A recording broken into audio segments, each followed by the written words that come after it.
आज पहाट जरा मस्तच भासत होती. त्यालाही जराशी धुंदी चढली होती. बाहेर पाऊस रिमझिम पडत होता.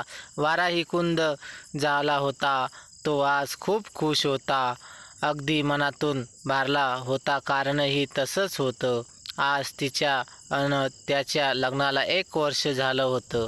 ती तर त्याहूनही खुश होती. अगदी मनाच्या हिदोळ्यावर झोके घेत होती. लग्नाला 1 वर्ष तर झालंय होतं, पण ती त्याला आज गुड न्यूज देणार होती. सकाळी नाश्ता चालला होता. तिने आज मोगरा माळला होता आणि सुवास संबंध दरवळत होता. तिने आज त्याचे आवडते बटाटे पोहे केले होते.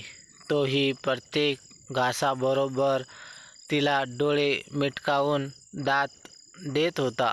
त्याच्या आईलाही हे कळत होतं. ती पण मुद्दाममध्येच खाकरून त्याचा नजरभंग करत होती आणि तो अगदीच प्रेमाने तिच्या हातावर मध्येच एखादी थाप मारत होता. संध्याकाळी आईकडून त्याने खास परमिशन घेतली होती. आईनेही अगदी हसून ती दिली होती.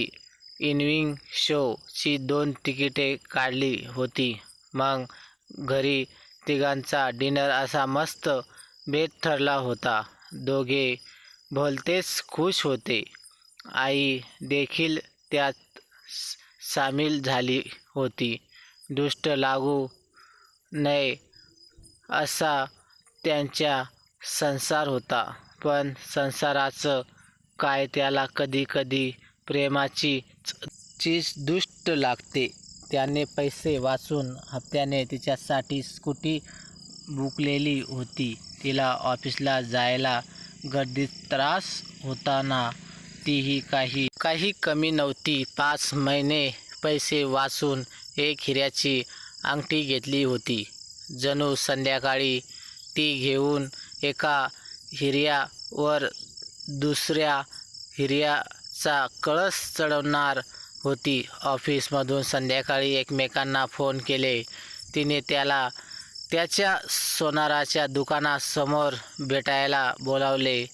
त्याला कळून चुकलं होतं. काहीतरी महागडी भेटवस्तू मिळणार. तोही नवीन कोरी करकरीत स्कूटी घेऊन तिला भेटायला निघाला होता. तो तिथे पोहोचला. त्याने स्कूटी लपून पार्क केली. म्हटलं सरप्राईज देईन. ती तिच्या आधीच तिथे पोहोचली होती आणि हिऱ्याची सुरेख अंगठी आपल्याच मुठीत लपवली होती. तो एक आला. दोघांची नजरानजर झाली. त्याने तिला दुरूनच हात केला. तिनेही त्याला हात हलवून प्रतिसाद दिला. दोघे एक एक पाऊल पुढे सरकू लागले. ती तर 2-2 पावले उडी मारून चालत होती. तो आपल्या नेहमीच्या हास्यात तिच्यावरची नजर ढळू देत नव्हता. दोघांच्याही मनात एक पूर्ण वर्ष तळत होतं. आयुष्यभराची साथ हेच फक्त दिवस होतं. ती पुढे आली. दोघांमध्ये फक्त 21 पावलेच राहिली. ती 20 पावले पण आजकोरभर वाटत होती. पण अचानक तो मटकन खाली बसला. काय होतंय हेच त्याला कळत नव्हतं. त्याच्या कानाचे पडदे फाटले होते. नाही धरणी कप्पच झाला होता की आभाळ फाटलं. वीज पडली. त्याला काही उमजलं नव्हतं. नाही, हा तर बॉम्बस्फोट होता. क्षणभरात तो भानावर आला. सगळीकडे फक्त धूर, कल्लोळ, आधीच लोट आणि अस्ताव्यस्त भंग झालेली माणसे. त्याची ती कुठेच दिसत नव्हती. त्याची भिरभिरलेली नजर फक्त तिलाच शोधत होती आणि त्याला ती दिसली. तीच होती का साडी फाटलेली? रक्ताने माखलेलं तिचं पूर्ण सौंदर्य रक्ताने लपलेलं होतं.